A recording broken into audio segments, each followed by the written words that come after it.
6 महीने हो गए इंतज़ार करते करते। आज सीधे सीधे बता भी दो, कब कर रहे हो हमसे शादी? अरे हम प्रॉमिस करते हैं, जैसे ही हमारा तलाक हो जाएगा ना, बस हम पूरी तरह तुम्हारे हैं। ये बात तो हम कब से सुनते आ रहे हैं। अरे तो अगर तलाक नहीं भी हुआ तो तुम्हें पूरी तरह खुश रखने की जिम्मेदारी हमारी, ठीक है? नहीं भी हुआ मतलब? तुम हमारे साथ सिर्फ मजे करना चाहते हो? तो जिंदगी में मजे के अलावा रखा ही क्या है? छोड़ो मुझे। बस एक दूसरे को खुशी देते रहो। देखो हम बताते कैसे, ऐसे। आज के बाद अपनी शक्ल मत दिखाना हमें। अरे स्वीटी, मजे करेंगे, करो मजे, बदतमीज। स्वीटी,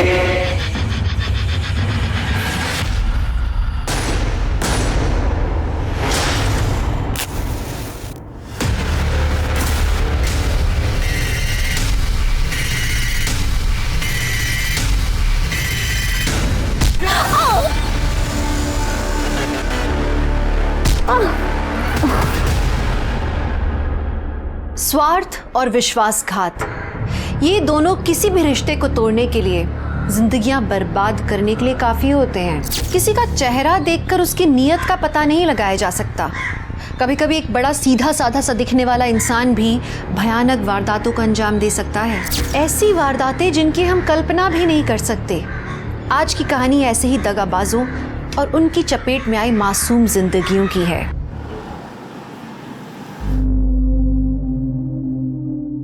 अच्छा भाभी जी, मैं चलता हूँ, ठीक है? ठीक।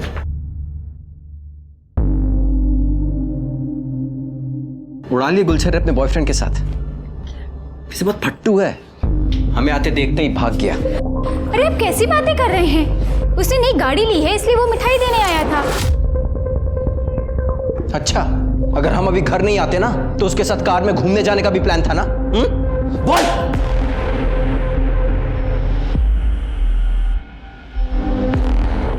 पिंकी बेटा तुम अंदर जाओ। कम से कम पिंकी के सामने तो ऐसी बातें मत बोलिए। तो तलाक क्यों नहीं दे देती हमें? उसके बाद जितने मर्दों के साथ गुलछर्रे उड़ाने हैं ना, उड़ाते रहना। गुलछर्रे हम नहीं, आप उड़ाते हैं बाहर। हम कुछ बोलते नहीं है, इसका मतलब ये नहीं कि हमें कुछ पता नहीं है। और रही बात तलाक की, भूल जाइए उसे आप। कीचड़ उछालती हो हम पे, हाँ? और तलाक को कैसे भूल जाए? तलाक के पेपर पे तो हम तुमसे साइन लेकर रहेंगे। आपका मन हमसे भरा है और आपको तलाक देकर हम अपनी पिंकी की जिंदगी खराब नहीं कर सकते। और अगर आपको तलाक चाहिए तो ये घर और गांव की प्रॉपर्टी मेरे और पिंकी के नाम आप कर दीजिए।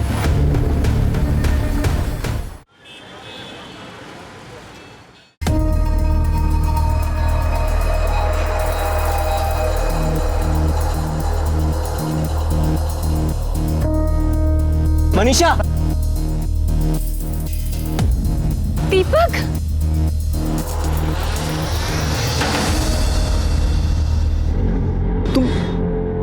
तुम यहाँ कैसे? पूरे 11 साल बाद मिल रही हो तुम्हारी शादी के बाद। हाँ? अरे मैं तुम्हारे पुराने पति पे गई थी, फिर पता चला कि तुम वहां पे रहते ही नहीं हो। वो तो 4 साल पहले ही छोड़ दिया, लेकिन तुम यहाँ कब आई? पिछले साल मेरे पति की एक एक्सीडेंट में डेथ हो गई, फिर माँ बाप के पास आ गई। अब वो भी नहीं रहे तो भाई रवि अब मेरा सहारा है। बच्चे तो कभी हुए ही नहीं। मैं तुम्हारा जैसा प्यार अपने पति को कर ही नहीं पाई दीपक, और ना वो मुझे।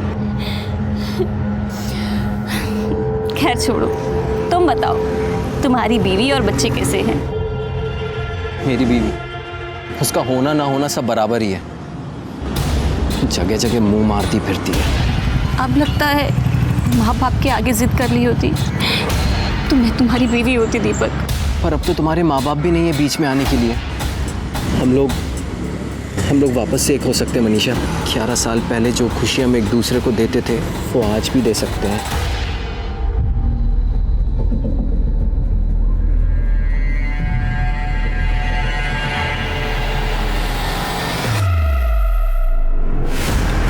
सुनिए जी आपके पति दीपक वर्मा है ना जी। आपके पति को हार्ट अटैक आया है। क्या?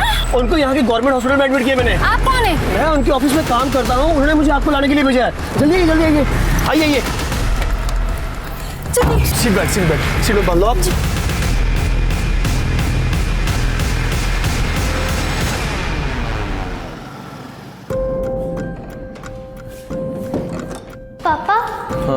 माँ कहाँ है? वो कब आएंगी? कब गई थी? दोपहर में। वो फोन घर पे भूल के गई है। आने तो उसको बताता हूँ अभी। आ गई। तुम यहाँ क्या कर रही हो मनीषा?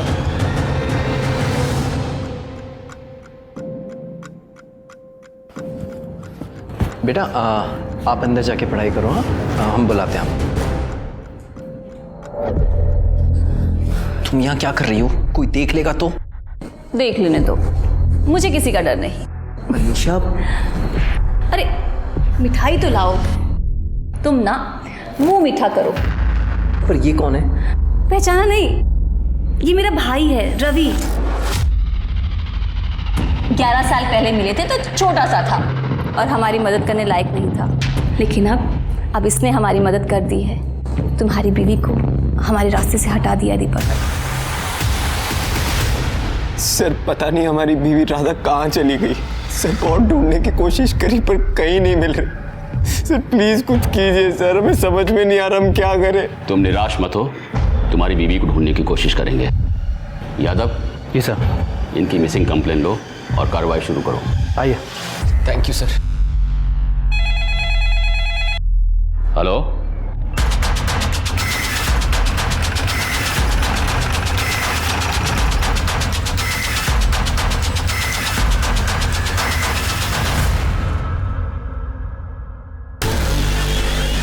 आसपास देखो कुछ मिलता है? सर बॉडी आधी जली हुई है, चेहरा भी काफ़ी बिगड़ चुका है। ऐसा लगता है किसी ने पहचान मिटाने की कोशिश की है।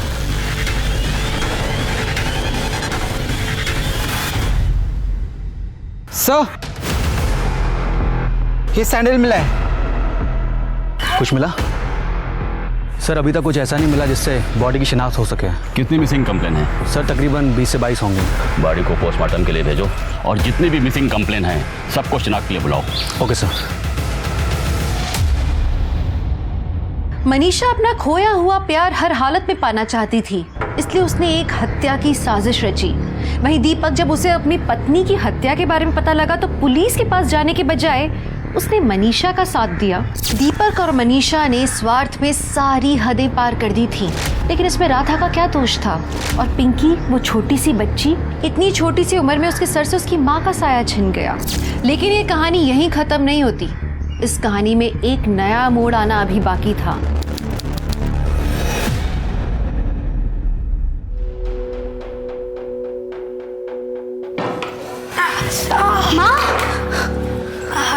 माँ कितनी बार कहा है आपको? हमें बुलाया करो ना, हम हैं ना।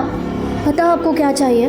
अरे बेटा, इस उम्र में थोड़ी थोड़ी देर में बाथरूम जाना पड़ता है। अब तुझे बार बार तकलीफ देना अच्छा नहीं लगता है। माँ आपने ऐसे कैसे सोचा? बेटी है तुम्हारी, आप हक से बोलो। जिंदगी भर हमें तो तुम्हें संभालना है। आइए आराम से। अच्छा माँ हम चलते हैं, आप ध्यान रखिए अपना। ये लो सामान की लिस्ट, आगे से खुद ही जाना सामान लाने के लिए। इतनी बड़ी लिस्ट थमा दी। प्रकाश ये बाकी के पैसे कहाँ हैं? वो तो खर्च हो गए।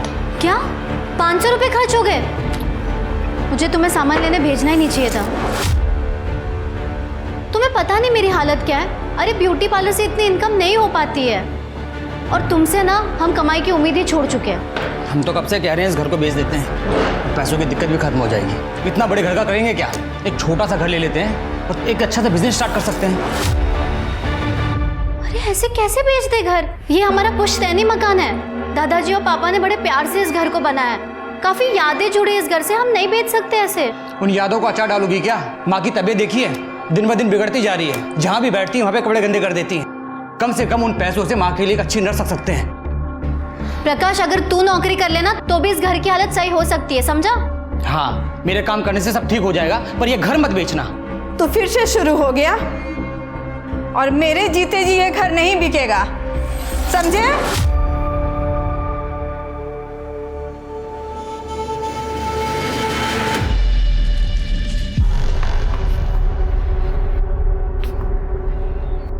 अरे राजू, प्रीति दीदी, हाय। पढ़ाई कैसे चल रही तुम्हारी? अच्छी चल रही है दीदी।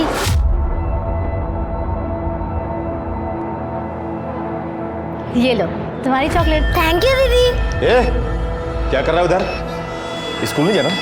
चल अंदर जाओ और जाके तैयार कर। ए, है क्या हाथ? क्या ये? चॉकलेट। कितनी बार कहा है अजनबी लोगों से कुछ मत लिया कर। समझ में नहीं आती बात एक बार में। चल अंदर।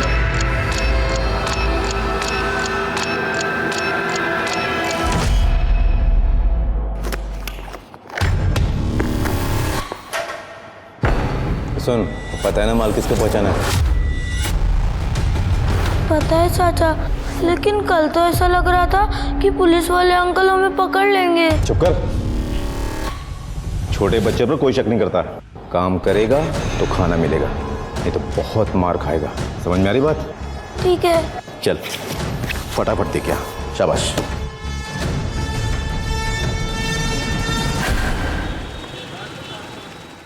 खाओ बेटा।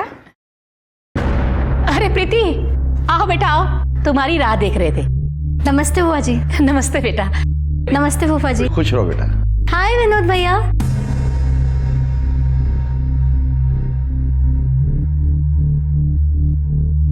मैं ना कहती थी कितनी अच्छी जोड़ी लग रही है दोनों की।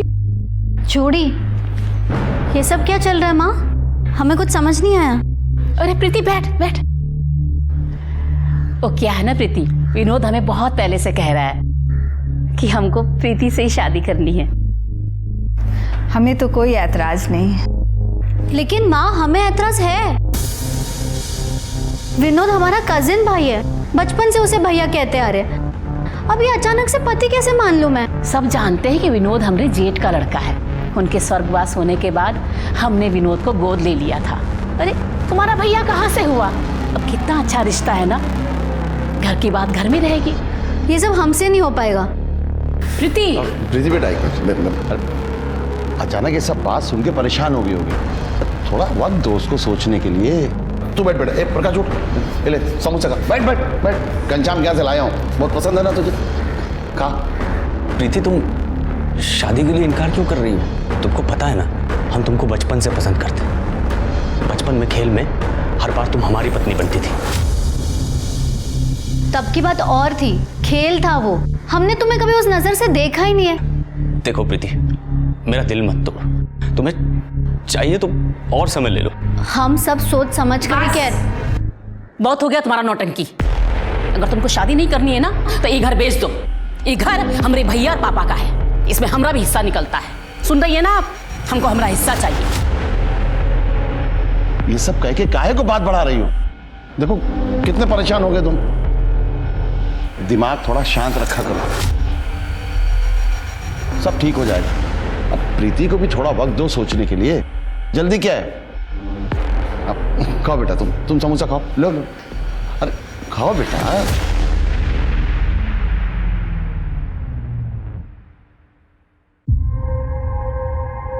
Okay, thank you.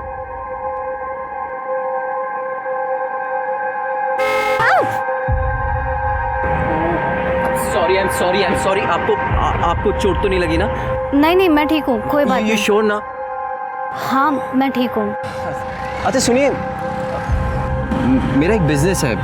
I mean MK adult diaper की जो एजेंसी है ना, वो मेरे पास ही है। उसी की मैं डिलीवरी करने आया था यहाँ पे। अगर आपकी पहचान में कोई एडल्ट हो जिनको इस तरह की कोई ज़रूरत हो तो प्लीज़ बताइएगा। वो हमारी माँ बीमार रहती है, तो क्या आपका प्रोडक्ट उनको काम आएगा? बिल्कुल आएगा। और सबसे अच्छी बात तो ये है, बहुत ही रीजनेबल है और कंफर्टेबल भी। ये बुजुर्गों को ध्यान में रखकर ही इसे बनाया गया है। वेट वेट वेट, ये लीजिए। ठीक है, कितने पैसे हुए? अरे नहीं, ये तो सैंपल है। आप इसे लेकर जाइए, अपनी मम्मी को बोलिए इसे इस्तेमाल करें। अगर वो कंफर्टेबल होंगी तो नेक्स्ट ऑर्डर आप जब देंगी ना तब मैं पेमेंट ले लूँगा। ओके ठीक है, थैंक यू। आपका पता? जी वो कस्टमर फॉर्म भरवाना पड़ता है ना, ये देखिए। अच्छा लिखिए। Thank you.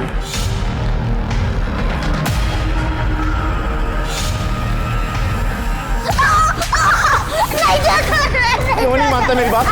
क्यों नहीं मानता मेरी बात? जो बोलूंगा वो करेगा, करेगा ना? क्यों मारा इसे? क्या किया इसने? तो फिर आगे टांग अड़ानी? ये हमारा मामला हट जाता है। छोड़ इसे। इस पे ना दोबारा हाथ मत उठाना, वरना ना पुलिस को बुलाऊंगी। पता है ना, बच्चों के साथ मारपीट करना गैर कानूनी है।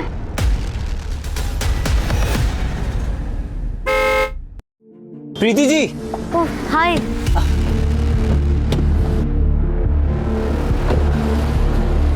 कैसी हैं आप? मैं बिल्कुल ठीक हूँ। और आंटी जी की तबीयत? माँ भी ठीक है। और हाँ, वो डाइपर्स की वजह से काफी सुकून है उनको। Thank God. वो मैं यहाँ पे खाने के लिए आया था। यहाँ बहुत अच्छा पूरी भाजी का स्टॉल है, बहुत फेमस है। आप खाएंगी मेरे साथ? नहीं थैंक यू। क्या नहीं, आइए ना प्लीज, बैठिए। चलते। अरे प्लीज चलिए ना, वैसे भी अकेले खाने का मन नहीं होता है। प्लीज। खाने तुमको अच्छा नहीं लग रहा है क्या? नहीं काफी अच्छा है।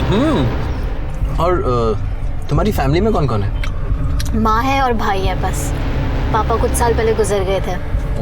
और आपकी फैमिली में कौन कौन है? मेरी जिंदगी में बताने लायक ऐसा कुछ है नहीं। माँ बाप बचपन में ही गुजर गए थे। और बीवी बच्चे? मैं तो खुद अभी बच्चा हूँ। वैसे कोई लड़की मिली ही नहीं आज तक, लेकिन हाँ, जिस दिन मिलेगी ना उस दिन डायरेक्ट शादी ही कर लूँगा। प्रीति? विनोद? कौन है तू? विनोद? विनोद? अरे निकल रहा हूँ ना, एक मिनट। विनोद? क्या हुआ? क्या कौन है तू? क्या करता है इसके साथ? हमारी होने वाली बीवी है, समझ गए? विनोद जी क्या बदतमीजी है। ये सेल्समैन है। हमने माँ के लिए डायपर भी इनसे लिए थे। हम जानते हैं इन्हें। मिल गए थे तो पूरी भाजी खाने आए थे बस। पूरी भाजी? प्रकाश लेके जा इसको। चल हम करवाते हैं तेरी आश की। चल बैठ। क्या देख रहे हो बे? प्रीति के आसपास भी नजर आए ना, जिंदा गाड़ देंगे तुमको। ये जो डायपर लेके घूमते रहते हो ना, वो तुम्ही को पहनना पड़ेगा, समझ गए? चल निकल।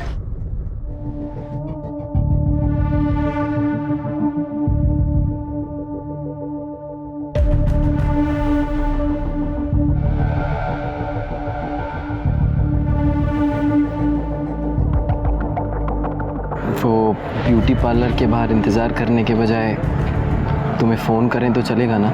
हाँ चलेगा, लेकिन मैं तुम्हें दूसरा नंबर देती हूँ। वो क्या है ना, विनोद मेरा फ़ोन चेक करता है। ठीक है, और हमारा पुराना नंबर भी ना बंद हो गया है, तो हम तुम्हें नए नंबर से फ़ोन करेंगे। ठीक है? ठीक है।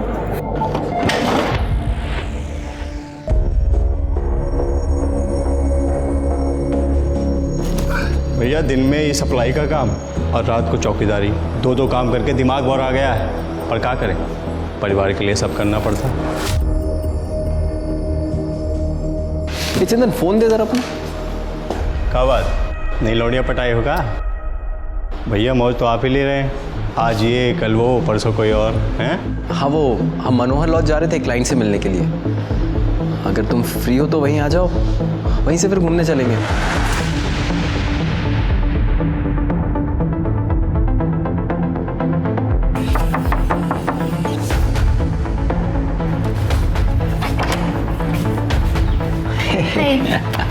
कम।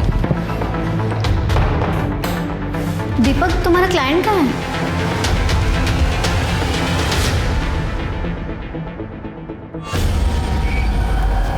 शरबत बोला था, पानी नहीं। एक काम तुझसे ठीक से नहीं होता है। आंटी वो शरबत खत्म हो गया था। चलो पैर दबाओ अब। आंटी मैं बहुत थक गई हूँ, अब मुझे भी स्कूल का होमवर्क भी करना है। कामचोर कहीं की, स्कूल का होमवर्क भी करना है। पढ़ लिख कर लाट साहब बनेगी क्या? चुपचाप पैर दबा, वरना तेरा ना स्कूल जाना बंद कर दूंगी। दबा जल्दी।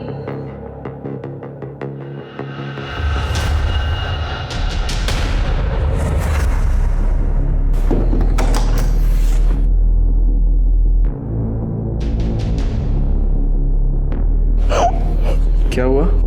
पापा, आंटी मुझसे बहुत काम करवाती है, मुझे होमवर्क भी नहीं करने देती। बेटा वो तुम्हारी माँ है, माँ की तो सेवा करनी चाहिए ना। चलो जाओ अभी अंदर जाओ, और आगे से ना इन सब बातों के लिए मुझे परेशान मत करना, ठीक है? चलो जाओ। आज भी खाना बाहर से खाकर आए हो दीपक? अरे आज भी ज़्यादा काम था इसलिए बाहर ही खा लिया। दीपक, जब से मैं प्रेग्नेंट हुई हूँ तुम मुझे अच्छी तरह देखते भी नहीं हो। तुम्हारा कहीं बाहर चक्कर तो नहीं चल रहा है ना? कितना शक करती हो तुम? हम अभी भी सिर्फ तुमसे प्यार करते हैं, और अगर सबूत चाहिए तो चलो अंदर। अरे इस हालत में नहीं दीपक, डॉक्टर ने मना किया है। तुम्हारे ना यही नखरे पसंद नहीं है मुझे। दीपक!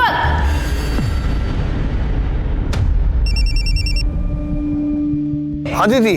रवि, हमें लग रहा है कि दीपक हमसे कुछ छुपा रहा है। शायद उसका कहीं चक्कर चल रहा है।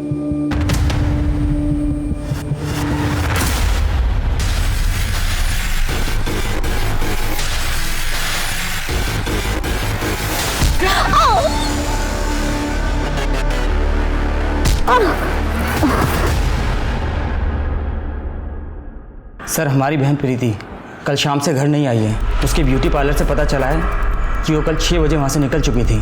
तो तुमने उसकी मिसिंग कंप्लेंट कल शाम को क्यों नहीं लिखाई? पुलिस 24 घंटे से पहले मिसिंग कंप्लेंट लिखती कहाँ है?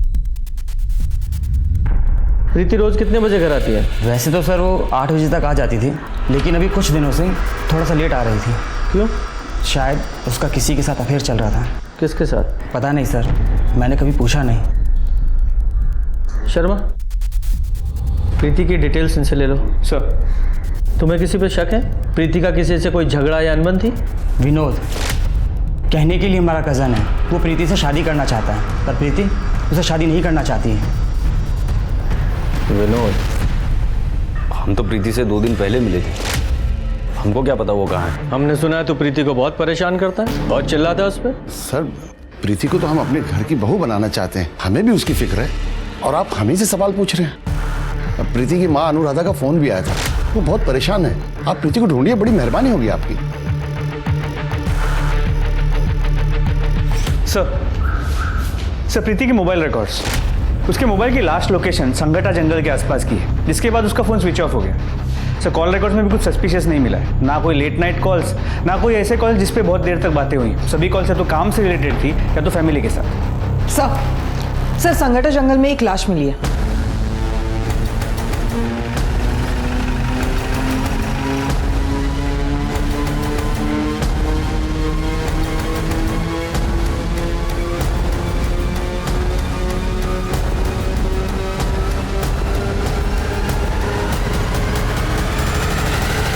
जरा चेक करो, जरा आसपास चेक करो। सर, ये तो प्रीति है। जिसका डर था वही हुआ।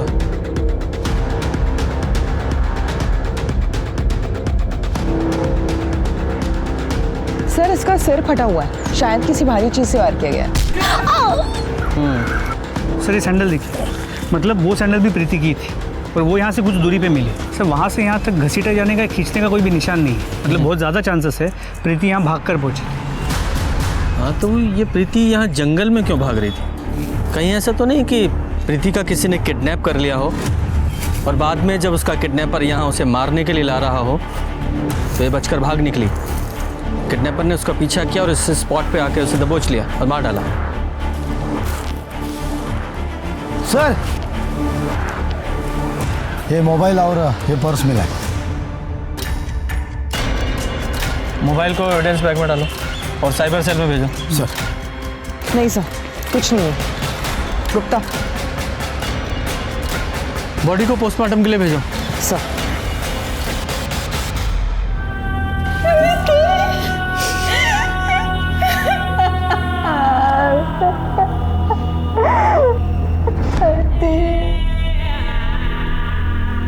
सर, प्रीति की पोस्टमार्टम रिपोर्ट के मुताबिक उसकी मौत 22 फरवरी की रात 6 से 9 बजे के बीच हुई है। मौत की वजह सर पे भारी चीज, मतलब हथौड़े जैसी किसी चीज से कई बार वार किया गया है।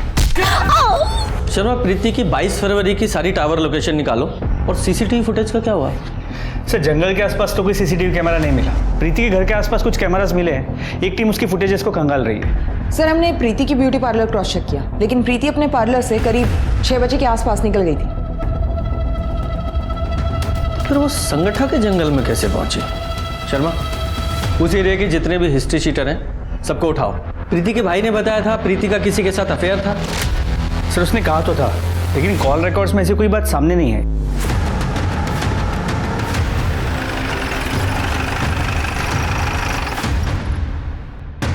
सर माँ, घर की तलाशी लो।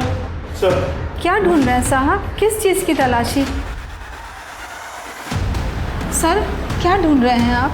तलाशी के बाद बताते हैं।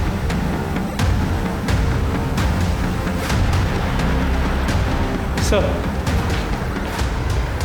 ये फोन मिला।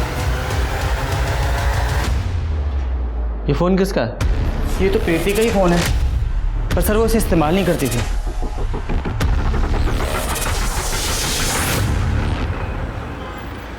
ठीक है सर प्रीति के पुराने फ़ोन को चेक किया। पिछले 1 महीने से वो सिर्फ एक नंबर से बात कर रही थी। सर वो नंबर किसी चंदन मिश्रा के नाम पे रजिस्टर्ड है। उठा के लाओ उस चंदन मिश्रा को। सर मैम हमने कुछ नहीं किया है।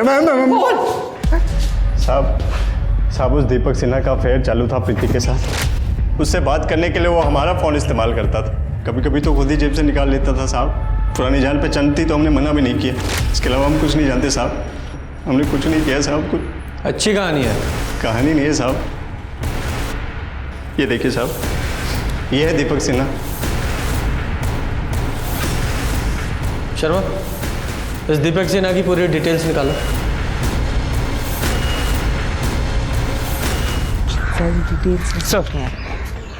सर दीपक सिन्हा के बारे में कुछ इंपॉर्टेंट बातें पता चली। दीपक सिन्हा की 2 शादियां हुई। उसकी पहली बीवी राधा 8 महीने पहले 14 जून को अचानक से गायब हो गई। दीपक सिन्हा ने शिवनगर पुलिस स्टेशन में उसकी मिसिंग कंप्लेंट भी दर्ज की। लेकिन सर ताज्जुब की बात यह है कि राधा के गायब होने के 1 महीने के अंदर दीपक ने दूसरी शादी कर ली, मनीषा के साथ। इंटरेस्टिंग। सर अभी दीपक मनीषा और अपनी पहली बीवी से हुई बेटी पिंकी, उनके साथ शिवनगर में ही रहता है। शर्मा, शिवनगर पुलिस स्टेशन में जाके पता करो कि राधा मिसिंग केस का क्या हुआ। सर जिस दिन दीपक ने राधा की मिसिंग कंप्लेन लिखाई थी उस दिन कमला नगर में एक जली हुई लाश मिली थी। चेहरा पूरी तरह जला हुआ था। पोस्टमार्टम रिपोर्ट से पता चला 25 से 30 साल की औरत थी। गला घोंटकर उसको मारा गया। मैंने कुछ लोगों को बुलाया था बॉडी की शिनाख्त के लिए। हमें बॉडी के पास चप्पल मिली है, आप देखिए। क्या आप जानते हैं इसे? बॉडी के पास हमें चप्पल मिली है, क्या आप लोग इसे पहचानते हैं? ये तो शुभांगी की चप्पल है। शुभांगी, हमारी बेटी की लाश। नहीं सर ये हमारी बीवी नहीं है सर ये इन्हीं की बेटी होगी सर। पता नहीं हमारी राधा के साल में होगी। राधा मिसिंग केस तो अभी भी ओपन है, लेकिन राधा का अभी तक कुछ पता नहीं चला।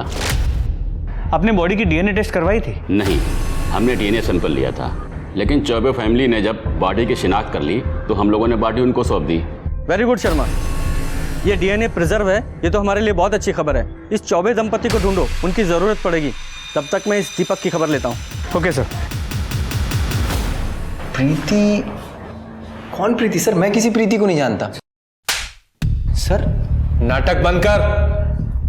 वो चंदन है ना तेरा सिक्योरिटी वाला, सब उगल दिया उसने।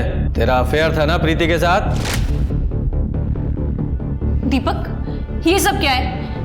इंस्पेक्टर सर क्या बोल रहे हैं? 22 फरवरी की शाम को 6 से 8 बजे के बीच कहाँ था तू?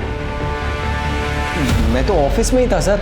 अच्छा, क्या सबूत है? सर सबूत तो हम खुद है सर। हमारा प्रीति के खून से कुछ लेना देना नहीं है सर। मैंने खून कब कहा? मैंने तो ऐसा कोई आरोप नहीं लगाया।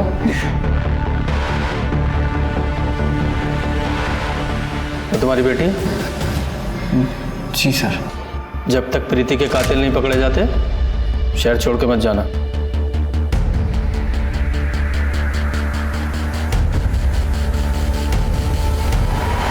आपकी बेटी शुभांगी के केस के बारे में आपसे बात करनी थी। उसका कोई फोटो है आपके पास? जी सर, हम बहुत परेशान थे। हमने उस चप्पल को देखकर उस जली हुई लाश को अपनी बेटी मान लिया था। लेकिन सर, हमें लगता है कि हमारी बेटी आज भी जिंदा है।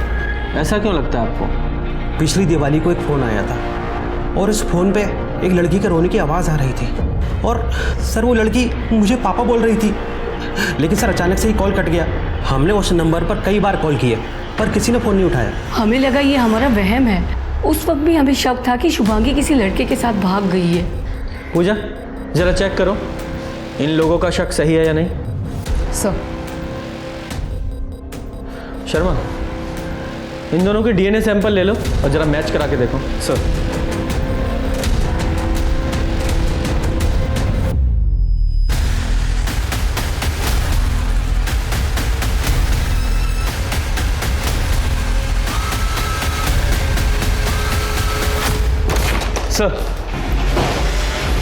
सर मेडिकल रिपोर्ट, जली हुई बॉडी शुभांगी चौबे की नहीं है। तो वो डीएनए दीपक सिन्हा की बेटी पिंकी से मैच करा के देखो। सर दिवाली के दिन चौबे फैमिली को जो कॉल आया था वो नागपुर के रमेश नगर के पीसीओ से किया गया था। ये नागपुर पुलिस को कांटेक्ट करो और देखो ये शुभांगी जिंदा है या नहीं। सर।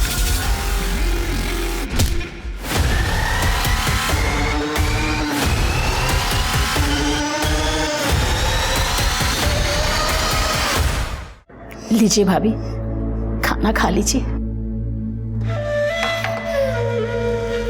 ऐसे कब तक चलेगा भाभी? ऐसे में आपकी तबीयत और खराब हो जाएगी। खा लीजिए। अब भगवान की इच्छा के आगे किसका जोर चला है भाभी जी। हम भी तो प्रीति को अपने घर की बहू बनाने का सपना देख रहे थे, सब मिट्टी में मिल गया। जिसने भी ये किया है भगवान माफ नहीं करेगा उसको। जाने वाले के साथ मरा तो नहीं जाता ना। हम हैं, प्रकाश है, हम सब आपका ख्याल रखेंगे। वैसे प्रकाश है कहाँ? हाँ ठीक है, जाओ जरा आसपास चेक करो, बॉडी चेक करो।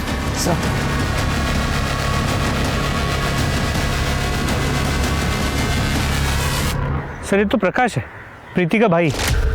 एक ही परिवार के दो लोगों का खून होना ये कोई इत्तेफाक नहीं हो सकता। जरूर इसके पीछे कोई गहरी साजिश है। सर इसके सिर पे भी वार किया गया है, घाव गहरा नहीं है, लेकिन ये चद्दर पे खून के निशान है और सर ये गले पे रस्सी के निशान है। ये देखकर लग नहीं रहा है ये क्राइम सीन है, लगता बॉडी को यहाँ लाकर डंप किया गया है।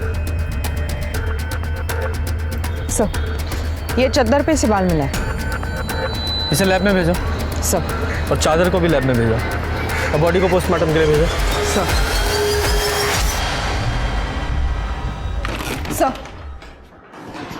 सर नागपुर पुलिस ने इंक्वायरी की है, हमारा शक सही निकला। शुभांगी नागपुर में रहती है अपने पति के साथ। ये रही उन दोनों की फोटो। सर शुभांगी ने कबूल किया कि उसके माँ बाप इस शादी के खिलाफ थे, इसलिए वो गोरखपुर से नागपुर भाग गई थी। Good job. इस शुभांगी को गोरखपुर आने के लिए बोलो। सर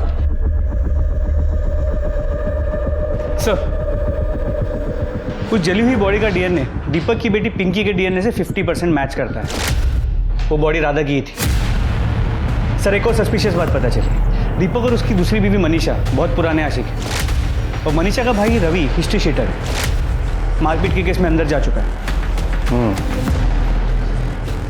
ये दीपक सिन्हा ने अपनी पत्नी राधा की मिसिंग कंप्लेंट 14 जून 2019 को दर्ज की थी ना? जी सर। ये मनीषा और उसके भाई रवि की 14 जून 2019 की डिटेल्स निकालो। चल बैठिए। मैम आपको कोई गलतफहमी हुई है। मैं प्रेग्नेंट हूँ और इस हालत में मैं किसी का खून कैसे कर सकती हूँ? और वैसे भी उस दिन तो मैं डॉक्टर के पास गई थी। चुप, एकदम चुप रहे। 8 महीने पहले शिवनगर पुलिस को जिस औरत की जली हुई लाश मिली थी वो तेरी बीवी राधा की थी और ये बात साबित हो चुकी है। तू बताएगा या तेरे हलक से निकलवाऊं? साहब हमने नहीं मारा उसको, साहब इसने मारा है उसको। साहब झूठ बोल रही है साहब, मैंने किसी को नहीं मारा साहब। 14 जून जिस दिन राधा का मर्डर हुआ, तेरे मोबाइल के टॉवर की लोकेशन उसी एरिया की थी जहां में उस औरत की जली हुई बॉडी मिली थी। पूरी इन्फॉर्मेशन है हमारे पास। साहब हमने कहा था ना, साहब यही खूनी है साहब। साले कमीने तेरे लिए किया मैंने सब कुछ। ये हमारे लिए किया, अपनी बहन के लिए किया। हमने कहा था राधा को मारने के लिए। मेरी बहन के नाम लगा तू। से बीच में अब ये भी बताओ कि प्रीति और प्रकाश को क्यों मारा? साहब हम तो प्रीति से प्यार करते थे, हम क्यों मारेंगे उसको? साहब इसने ही मारा है साहब प्रीति को भी। अच्छा प्यार करता था तू? पहली बीवी को मारकर दूसरी शादी की और दूसरी बीवी के होते हुए तीसरी लड़की के पीछे पड़ा था तू। अगर तू प्रीति की जिंदगी में नहीं आता तो ये उसे नहीं मारता, जिंदा होती वो आज। साहब मैंने सिर्फ राधा को मारा साहब। आपके पति दीपक वर्मा है ना जी? आपके पति को हार्ट अटैक आया है।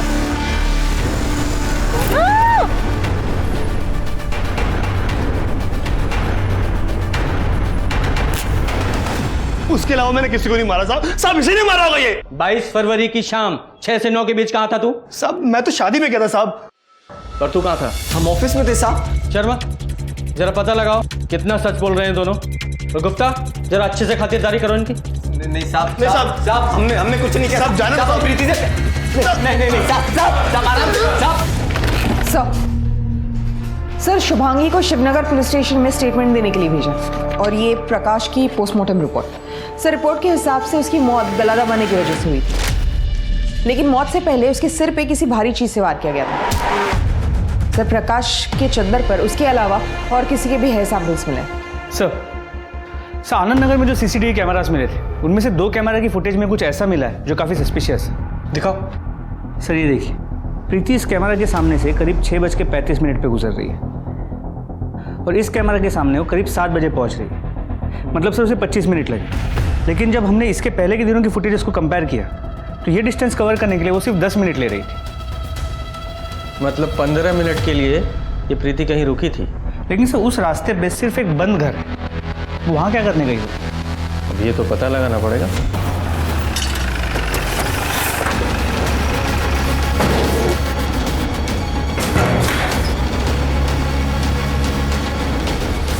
जरा चेक करो, वो दरवाजा देखो। शर्मा जरा चेक करो।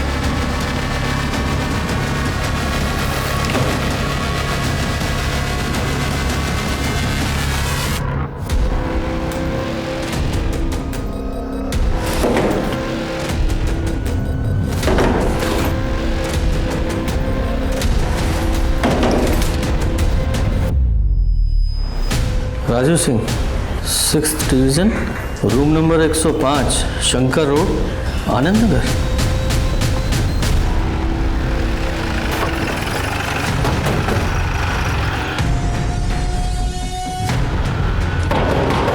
कौन है?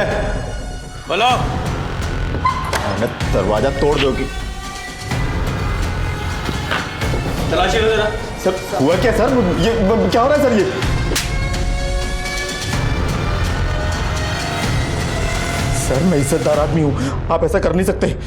इज्जतदार आदमी है तू?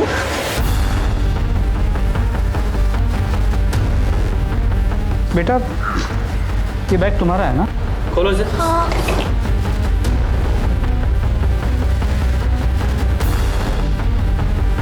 तुम्हारे बैग में ये कट्टा कहाँ से आया? पता ना कहाँ से आया।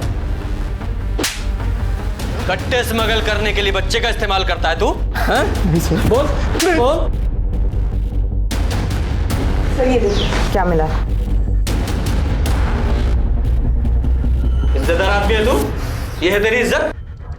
बेटा जरा 22 तारीख को प्रीति दीदी से मिले थे? हाँ।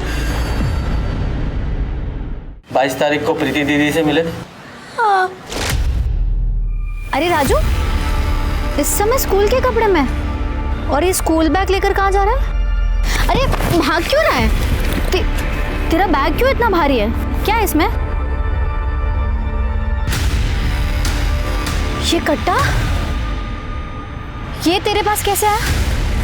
तेरे चाचू ने दिया ना तुझे ये? हाँ।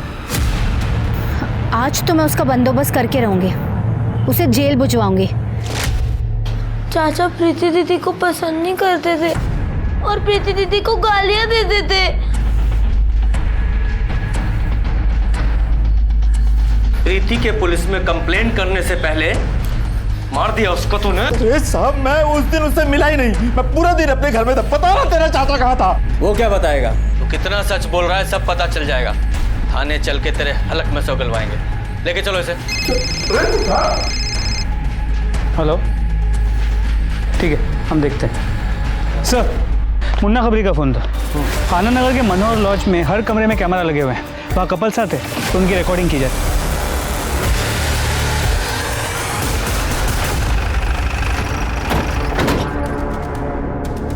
शर्मा, मैनेजर को लेके आओ। पूजा, हर एक रूम में बताओ कि हिडन कैमरे लगे हुए हैं, कोई पैनिक नहीं चाहिए। अब लोग जाओ, तलाशी लो। अरे साहब, हमने क्या किया बता दो साहब। साहब बोल, क्या हुआ साहब? कितना हफ्ता चाहिए? मैं देने को रेडी हूँ साहब।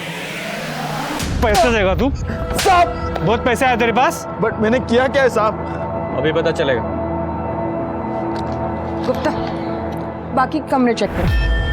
सर, ये 2 कैमरास मिले, बाकी कमरे चेक हो रहे हैं। क्या है ये? बोल साहब, बोल वरना मार मार के टमाटर की तरह तुझे लाल कर दूंगा। बताता हूँ साहब, हम तो सिर्फ यहाँ पे काम करते हैं साहब। हमें कहा गया था कि सेक्स वीडियो रिकॉर्ड करके उसकी कॉपी बना के एक आदमी को भेजते रहे। वो आदमी हमें उस सेक्स वीडियो के बदले अच्छे पैसे देता है साहब। कौन है वो आदमी? कौन है वो आदमी? शर्मा, जहाँ इन कैमराज की वीडियो रिकॉर्डिंग होती है वो हार्ड डिस्क रिकवर करो। सर, मनोहर लॉज से जो हार्ड ड्राइव बरामद हुए थे उनमें कई सारे सेक्स वीडियोस मिले। सर, उनमें से एक सेक्स वीडियो में प्रीति भी है। प्रीति? सर, ये देखिए।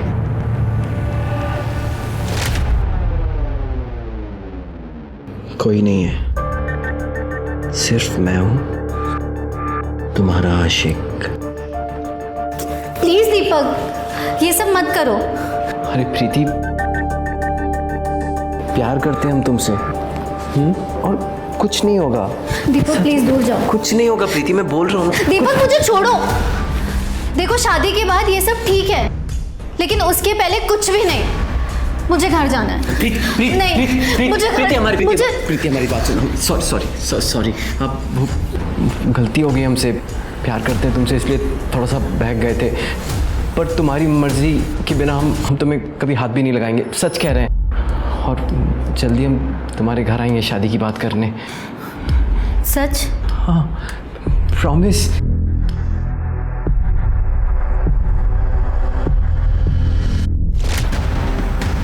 उठा के लाओ इन मर्डर्स के मास्टरमाइंड को। सर,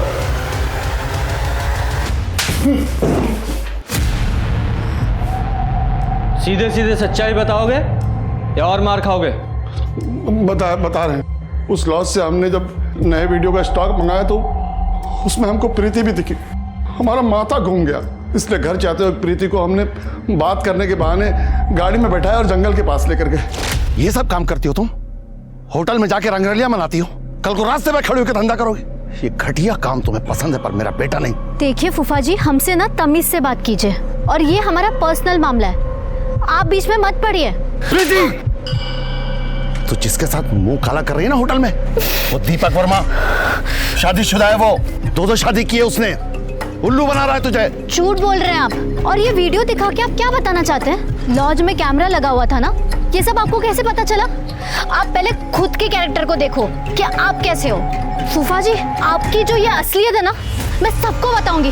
देखना, मैं सबको बताऊंगी।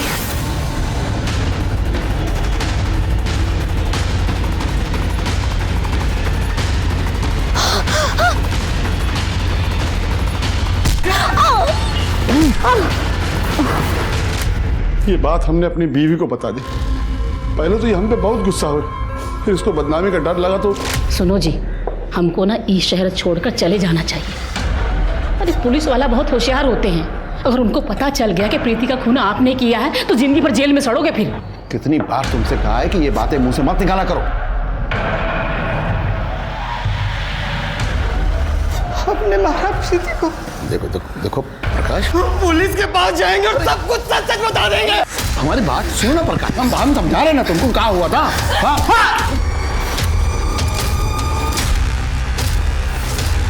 हम उसकी लाश चादर में लपेट कर लेकर गए, और जब फेंकने लगे तो हमको चादर पे खून लगा हुआ दिखा, इसलिए हमने चादर भी वहीं छोड़ दी।